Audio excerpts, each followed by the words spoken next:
if a Christian thinks that politics is going to save people and the world, then they would be misguided. If that's what they have prioritized over the gospel as the primary way that God saves, then I would agree with you that that has completely, they've made an idol out of politics, no doubt. But there is a difference between the way the government was structured in the first century Roman Empire and what we have here in the United States. And I think that's like a key difference, because the earliest Christians, they didn't have a vote. They didn't have any sort of a way to influence for the good of other people. You know, when the Bible says that we are to do justice, of course, that means not primarily to farm it all out to the government. And, you know, that would be like a pillar of conservatism, as you would say. You actually want less government involvement so that the church can do what, you know, the Bible says we're supposed to do.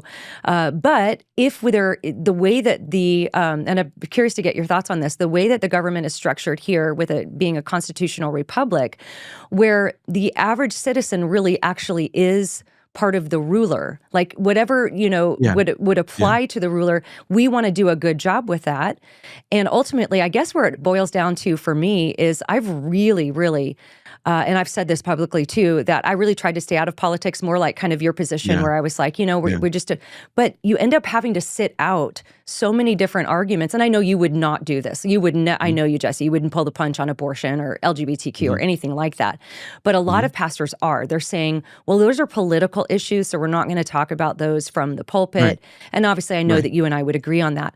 But I guess I think about, you know, we actually are in a position where we can say, okay, we're going to just let atheists run the country.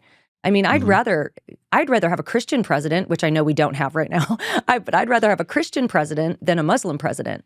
And if I can encourage other people to vote in the direction of biblical principles, like, why wouldn't I do that?